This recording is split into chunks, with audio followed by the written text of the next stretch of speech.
In this video, you'll learn about subject-verb agreement in English. First, we will review the basics of subject-verb agreement. Then we will look at some common causes of confusion: distance, compound subjects, collective nouns, singular indefinite pronouns, and countability. Don't worry about these grammar terms. We will explain them as we go. Subject-verb agreement means that the subject of a sentence, such as I or she, agrees with the main verb of the sentence. The basic principle is actually quite simple, as long as you can identify the subject. This table will remind you of first, second, and third person, as well as singular and plural. The table on the screen shows two examples of the simple present tense. Notice how the base form of the verb changes for the third person singular he, she, or it. This rule also applies in the present perfect, where we choose have or has depending on the subject. It also applies in continuous tenses, such as the present continuous or past continuous, where we have to choose the correct form of the verb be. If you find it difficult to decide which form of the verb to use, a good tip is to substitute the noun for a pronoun. For example, for research, use it. For the authors, use they. Let's practice that. What pronouns could you use in the following sentences? For your assignments, we could use the pronoun they. For Australia, it. And for Sarah and I, we. In the last example, studying is a gerund. It looks like a verb, but it is working as a noun, and we can use the pronoun it. Did you get them right? If so, then you shouldn't have much difficulty with subject-verb agreement in basic sentences. Of course, not all sentences are that simple.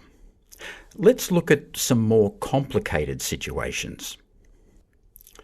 One of the most common challenges is the distance between the subject and the main verb.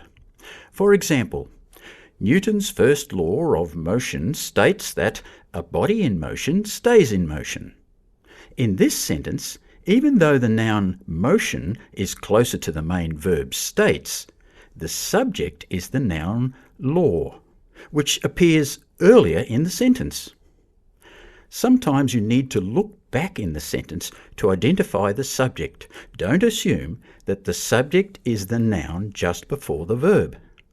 If you find it hard to identify main verbs and subjects, try the exercises below.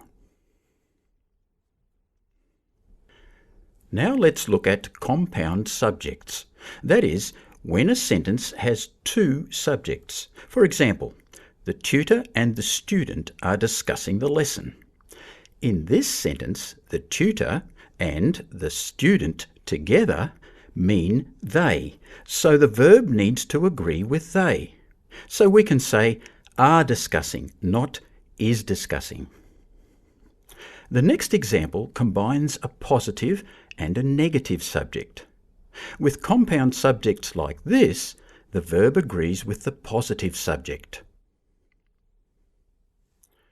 Next, let's look at collective nouns. These are words like group, crowd, team, and committee. These are words that refer to things that have been grouped together, but grammatically they are considered as one thing, like it. So we would say, the group meets every Tuesday in the Multi-Faith Centre, and the committee has approved the funding for the event. Now let's turn our attention to singular indefinite pronouns. These include another, one, everyone, anyone, anybody, anything, everyone, everybody, everything, each, no one, nobody, nothing, someone, somebody, something, either and neither. Because these words refer to only one thing, the verb should take the third person singular form. In other words, it works like the pronoun it. There are 4 factors. Each affects the pricing of the product significantly. This is still true when there is a distance between the subject and the verb, as we saw earlier. Each of the 4 factors affects the pricing of the product significantly. Notice that the verb affect takes the third person singular form to agree with each rather than factors. Another area affecting subject-verb agreement is countability. If a word is uncountable, the related verb will be in the third person singular form, like it. For example, the information in this book is irrelevant, but the students in this class are punctual. This is still true when quantifiers are used.